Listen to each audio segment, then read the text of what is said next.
Hey everyone! I just thought of doing a video right before I go out. I have all my face and makeup and everything done.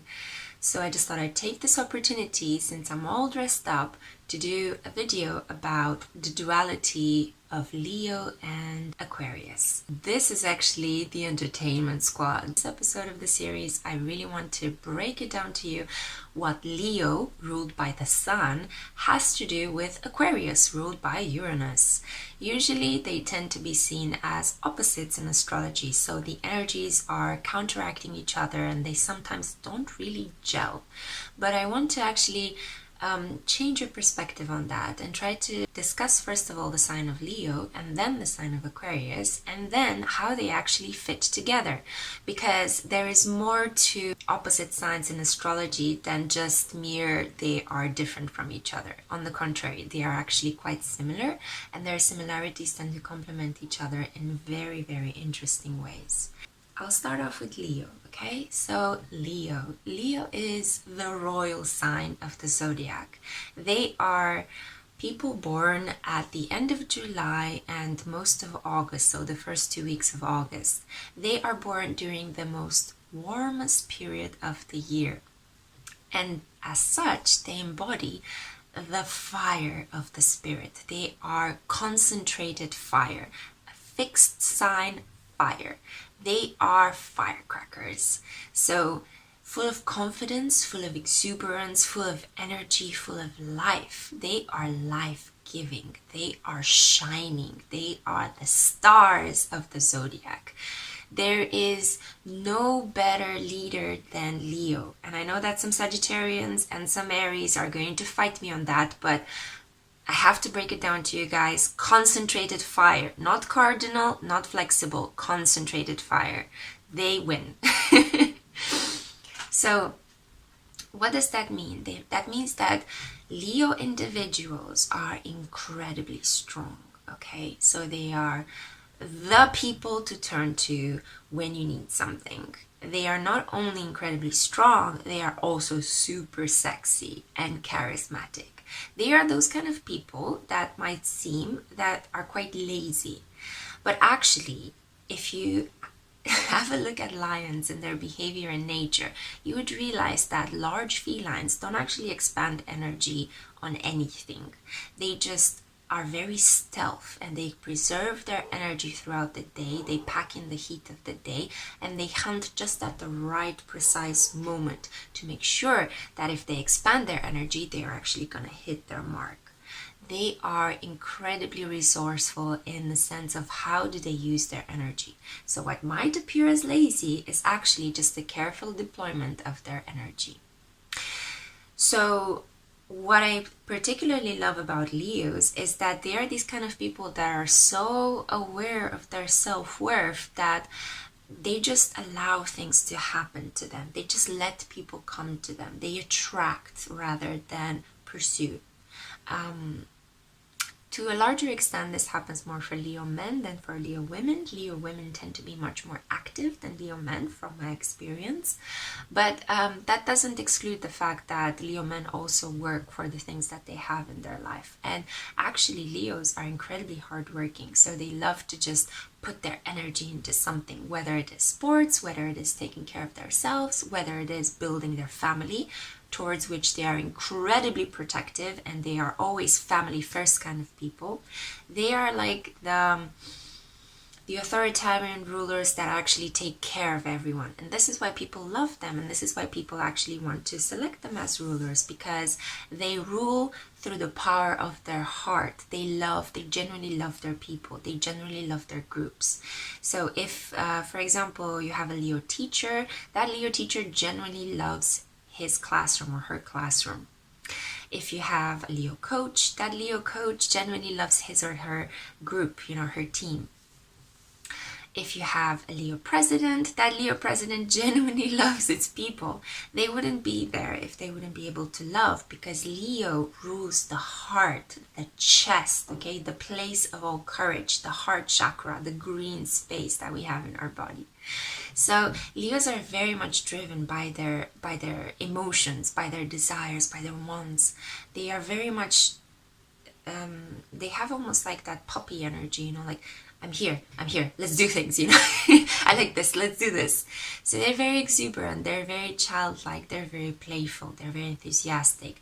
They are very into anything that involves pleasure, whether it is having sex, dating, fine wine and dining, just enjoying sports, just being in their body, and other mischievous things such as, you know, smoking too much pot, indulging in too much alcohol, overeating, you know, things like that. So, or shopping quite a lot. We're going to talk a little bit about the Aquarius opposition, because Aquarians can also be shopaholics.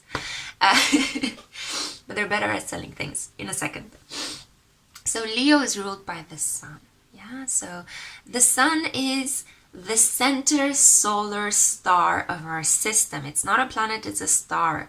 And it's not only that, but it never retrogrades, it never, you know, moves around. It doesn't have the weird motion that Uranus has. I'll come back to that in a second. It is just there, lighting up, warming up everything in the galaxy, okay? It is the center point of our little galaxy, and it is full of, well, basically light and warmth, you know, everything that life needs in order to survive. The downside of Leos, on the other hand, is that because they are so awesome, they tend to fall into the trick of falling for their own story. So they can be egotistic. Their ego can be bigger than a palace. And they tend to push people away because of that. So they tend to miss out on a lot of opportunities because of their pride. Because they are so accustomed to people giving them what they want, for them to just naturally project their authority into their environment, that the second somebody disagrees with them, or the second somebody tells them otherwise, maybe they have a Virgo friend that noticed that something is out of place with their attire. Maybe they have a Gemini friend that tells them, have you thought about this perspective? Maybe they have a Pisces friend that tells them, you really need to be a bit more empathetic and put yourself into the shoes of other people. That moment is the moment when a Leo just goes cold on you and just goes like, hang on a second, are you contesting my authority? And this is one of the biggest mistakes that I've seen a lot of awesome Leo people doing. They tend to not take criticism kindly. And sometimes criticism can be good. It can actually get you to be even better. But Leos have that lack of filtering. They tend to just think that I am so awesome, how dare you disrespect me? So they consider that criticism amounts to disrespect. And this ultimately drags them down in groups. Groups of people tend to see them as far too individualistic, far too self-obsessed, far too centered, a little bit narcissistic sometimes. And they may end up undermining their authority because they notice that the proud, beautiful Leo does not take into account any other person's advice. Now, Leos might not do this because they consciously want to just be like, oh, I'm going to be proud right now, okay? And I'm just going to burn all my bridges. No, they do it from the point of view of, I am self-reliant, I am strong. Why do I need to impress other people? Why do I need to change myself? I love myself just the way I am. So there is a measure there of really healthy self-worth and self-respect. However, it tends to clash with the desires of the group. And this is where the other polarity of Leo comes in. Aquarius. Aquarius is exactly the opposite of Leo. Aquarius is all about the other, okay? Aquarius is all about communication. It's all about learning about humanity. They are one of the coldest planets in the system. Uranus is almost towards the edge of our galaxy, very close to Pluto, very close to Neptune.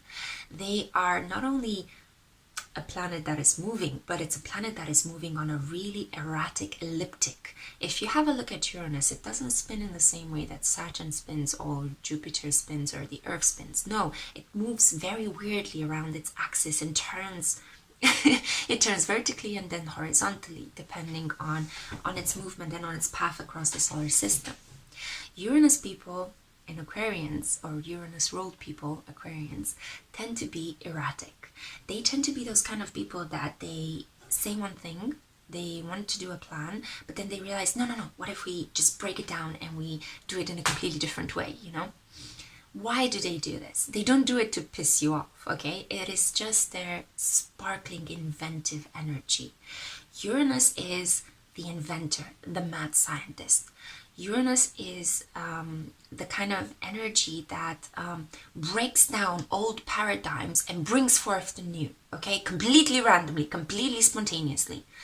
To some extent, Aquarians have such a deeply messed up, hardwired nervous system, more so than Virgos and Geminis, okay? So they are one level up. Why? Because Aquarius is concentrated air, so they are the sign that is the most in its head. They are so out there. They are literally floating above us all, okay? Uranus used to be equated with heavens in mythology. So it used to be the gates of heaven. Uranus was the sun that rebelled against the father, against Saturn. He coupled with Gaia and he gave birth to the Titans, okay? So it is this fantastically creative, innovative, avant-garde energy. They are so out there. Some people might perceive them as very cold, as very detached, mostly because they are not interested necessarily in getting to know people on a bodily, emotional level. They are not into that visceral, I want to get to know you to the depths of your soul like a Scorpio is, or I really want to enjoy your body right now like a Sagittarian or an Aries might be. No, they are all about what makes you unique, what makes you so special as a human being. I want to figure out your coding so I can rewire it. So that's basically the Aquarian energy. I'm very familiar with this energy because I have Venus in Aquarius, and also I loved an Aquarius for a very long time. So I actually know a little bit about how they function. I find it absolutely amazing. I find it like they are out there. A lot of people call them aliens because they are just so different than everybody else. And not only that, but not only the fact that they are different, but they project this outwards onto the world. So they really love people for who they are, as long as those people can be honest about their freak flag. As long as other people can just be themselves 100%, full-blown honesty, and fly their freak flag high, Aquarians are gonna be behind you and are going to support you no matter what the cost. On the contrary, if you have some sort of scandalous past, if you are running for some sort of campaign against anti-discrimination, or like if you're promoting something that is absolutely out there, you will attract a lot of Aquarians. So a lot of Uranus energy is gonna come towards your way. Sorry, Uranian. So this is Uranus, this is Aquarius. So we have the warmest planet, well, star in our solar system, the Sun. One of the coldest planets, Uranus. A planet that moves erratically around its ecliptic, the Sun, the most stable star in our system. The warmest star, Leo and Aquarius, the inventor and the individual ruler and leader. And we have the mastermind of the group, the collective consciousness, okay? So how do these energies work together when we combine them?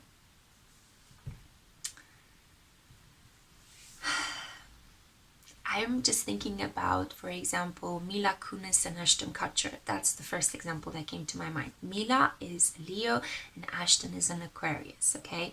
Mila is this star onto herself, very self-contained, very individualistic, very hot, very intelligent, culturally different because she's Bulgarian, even though she was born in America and she emigrated to America. So she has this kind of like very strong family background roots, but at the same time she's a badass. She knows who she is. And I remember I read an interview with her before she got married and had kids, and she said, I pity any of the guys that tries to date me because I am so busy at the moment. Well, Ashton Kutcher is more like he's the guy from Punk'd, like he's the guy that is like more like into shenanigans and farces. He was known as a comedy actor before anything. He plays in 2.5 Men and all sorts of like romantic comedies. And he's known for being a bit of a ladies' man. So it's kind of like really focused on this kind of group energy, on this not really having a self-defined sense of self, but more like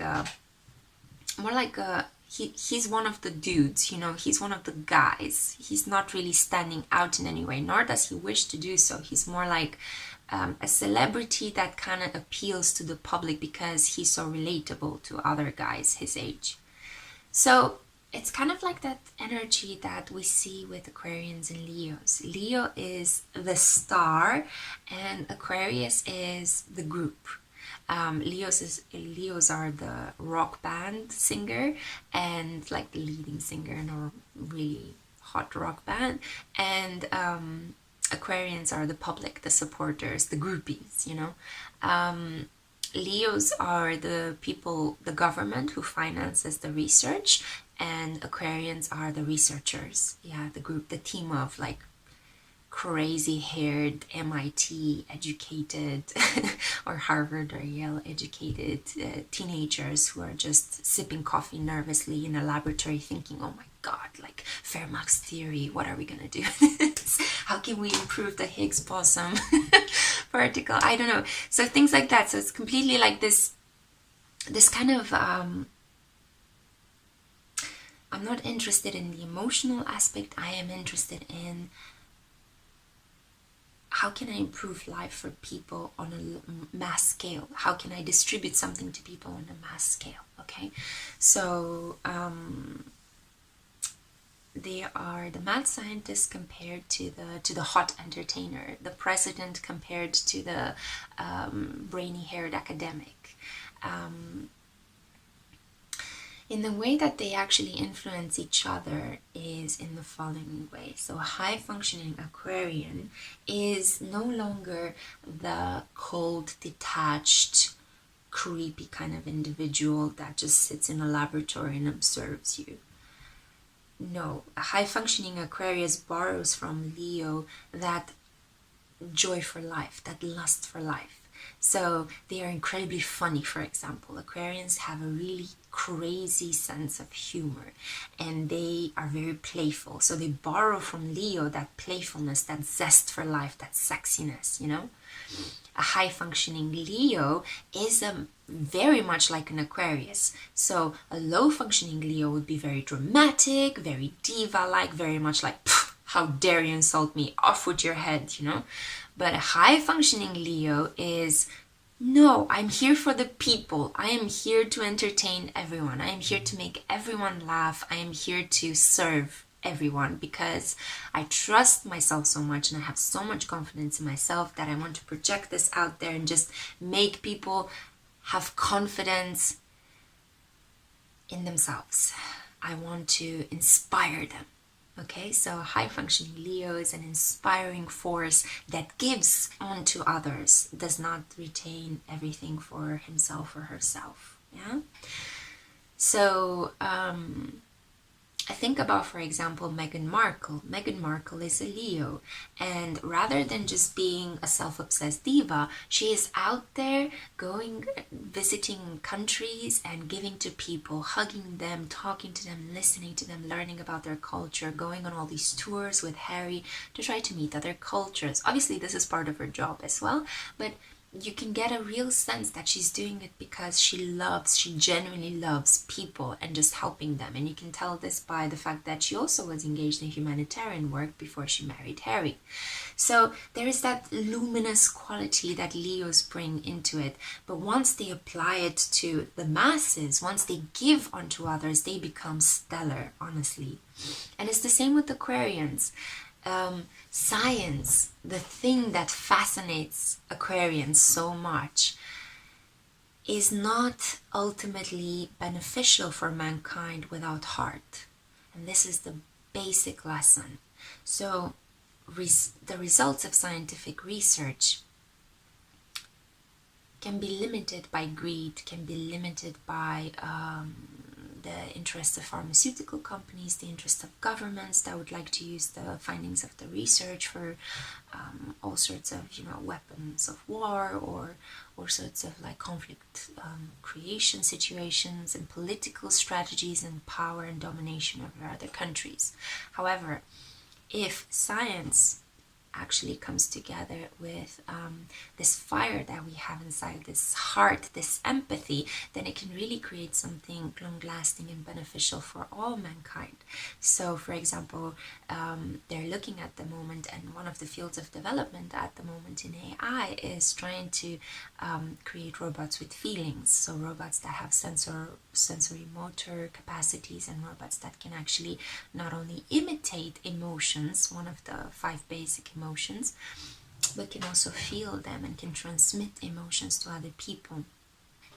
So that's actually one way that the energy of Leo, the heart, plays together with Uranus, the mind, the consciousness, the collective consciousness.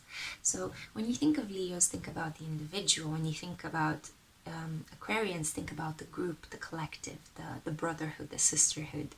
Not only that, but for example, Aquarians are also, a lot of them are feminists. So it's this kind of awareness of oppression that bubbles up to the surface of the collective unconscious and demands its rights, demands its struggle for independence. Okay, Aquarians is also this energy of cities and countries that have been colonized that demand their independence. It's also the energy of rebellious teenagers who discover that they have a different gender identity or sexual preference, and they rebel against their parents, okay, because they want to be themselves and to live according to those rules. When Lady Gaga, who is in Aries, had an Uranus conjunct her Sun transit, she wrote "Born This Way." So it was a fantastic call for liberation, for freedom.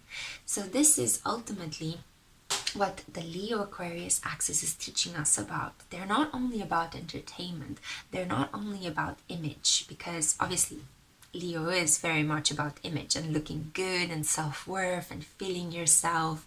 And Aquarians are all about selling these products, creating products and selling beauty products and creating inventions that make our life easier. Like, for example, inventing the dishwasher, inventing the microwave oven, inventing the television, inventing iPhones and iPads. So all these things, Aquarians are really much into aeronautics as well, and space exploration. So it's not only about that.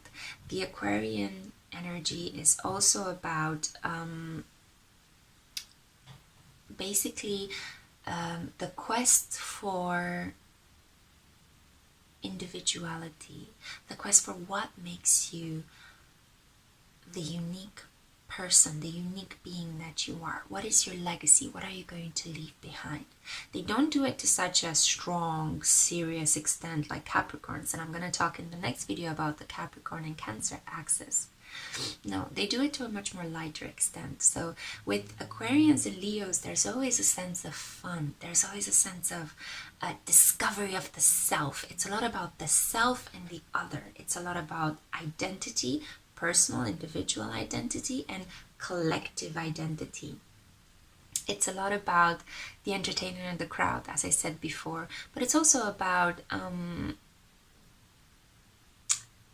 the model and the advertiser, the company that sells a product and the model that actually markets it and attracts people towards it.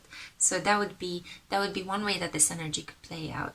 Aquarians are very skilled at selling products to people. They are very people focused. They can really understand, because they're so intelligent. They're highly intelligent. They're one of the most because they're concentrated air and they live so much in their mind, they can plan and visualize ideals, and they're all about the future.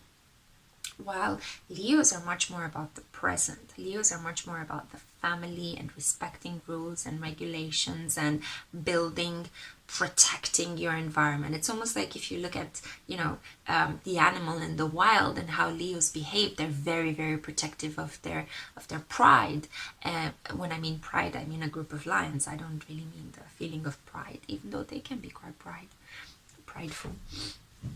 But it's all about protecting and providing for the family, and it's all this this sense of ego that comes from, I have 3 children, I have an amazing car, I have a fantastic house, and I did it all by myself, you know. So you will rarely see a Leo have crying fits in public, unless they want to be dramatic. Okay, no, but you would rarely see them with food stuck in their teeth, or you would rarely see them, you know, leaking sex tapes online or things like that. No, they are very much about protecting their image and protecting who they are. While Aquarians can be all out there, so they can be for example, one of the most sought after porn stars on YouTube, sorry, on other channels, not on YouTube, but you know what I mean. So they can be quite shocking. There's a shock element to Aquarians. They can be a professor, a Harvard professor that actually doubles as a secret agent for the KGB, or they could be astrologers, you know, and magicians. They could have like really, really weird, far out interests. They could maybe be a stay-at-home mother or father, but they could actually have invented a fantastic new device to clean out all the debris in the oceans overnight. You know, they just came up with this idea, just put 2 and 2 together, and they thought, oh my god, this is brilliant, we need to patent this. So that's the Aquarian energy compared to the Leo energy. Leos tend to utilize the resources that they already have in their environment, where Aquarians always think of, this is limited, why don't we just combine them differently, why don't we change them, or we need a new object right now. So that's kind of like the way that these energies play out. Aquarians and Leos tend to be quite attracted to each other because of these energies. One is so cold and detached and not at all in their feelings. They can even be, Aquarians can also be quite asexual or not at all into their sexuality. They could be much more in their minds, or they could be more sapiosexual, so they really get turned on by people's intelligence. While Leos are all about muscle and good looks and like wow, you know, that wow factor. It's like if you've been working out and you look good and you're tall, it's like, I want to tap that. Sorry about that, but you know, I hope you know what I mean. So it's all about like this kind of immediate kind of like wow, I like that, you know. They really like those kind of cheesy ways of showing your sexuality. I mean, Arnold Schwarzenegger, for example, is a Leo, and you know, he's like a bodybuilder. And just to give you an example, another example is like Chris Hemsworth, you know, he's Thor. I mean, I hope you can understand the kind of examples I'm thinking of. But even with women, I mean, Jennifer Lopez is a Leo. I mean, that says it all. She's so hot, right? So it's kind of like those kind of energies, you know, like Leos are very much like you know, oh, I did this, so well, I'm charming and sweet and I can get away with mistakes and love me, you know. While Aquarians are much more like those geeks and nerds that people make fun of in schools, and they end up being like head of the, you know, like a division of research, innovation, and they create the next Nexus. Sorry, that's a Blade Runner reference. But I hope you can understand what I mean. So they can be like those kids that are bullied in school because they are a charisma vacuum, and they end up being like, you know, the next Tesla, or you know, like Steve Jobs, and so on and so forth. So that's kind of how the axis plays out, and that's kind of how the energies play out. Yeah, I don't really know if I have anything to add to that. I just want you guys to keep in mind that they don't tend to be so different from each other, that they are very much some of the same kind of qualities. They borrow each other's qualities. So sometimes Aquarians can be incredibly selfish, or they can appear as if they are very self-obsessed. And most of the times Leos are actually so much about other people, and they can just be ridiculously generous with other people, and a lot about just finding their self-worth through other people rather than just taking it back into themselves and realizing, hey, I'm absolutely awesome. So that's one way in which the energies can influence each other and play in different ways. So if you find a very prideful Aquarian, you can understand that they function on the misunderstood energy of the Leo and Aquarius axis. So they borrow too much from the Leo defects. Well, if you find a Leo that is not at all a shining star, that is not at all confident, or lives from the heart, or is very proud and very strong, then you can understand that they're going more towards the Aquarian end of it. So they're trying to be this misunderstood genius hiding in a corner. But that's not at all the case. As I said, if these two signs borrow from each other's strengths, they can become fantastic. Like, as I said, there is nothing more interesting than intelligence backed up by heart. And we saw this, for example, in the Leo situation with President Barack Obama, who is an incredibly good public speaker, but also charismatic father and leader as well. While with Aquarians, I'm thinking of an example right now. Oh, maybe, yeah. I keep thinking about Hollywood examples. So, for example, Lana Turner was one of the sex symbols of the 1940s, 1930s, 1940s era.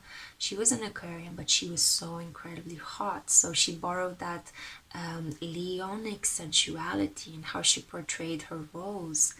Not only that, but like, for example, Justin Timberlake is a guy who is an Aquarius, but instead of being detached and aloof and kind of retreating from this, he manages to collaborate a lot with Timbaland, for example, and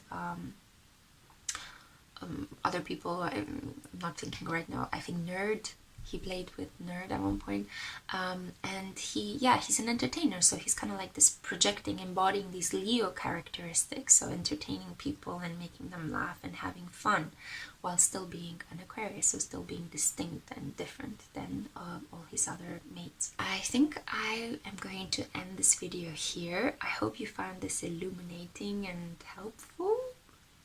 If not, let me know in the comments. You can express your comments, really. You can just drop me some signs that, hey, you like this channel or you don't. And next time I will come back with a video regarding the Capricorn and Cancer axis. Ooh, we have a lot to talk about that there. So goodbye and good night, my loves. I hope everything goes well, and see you next time.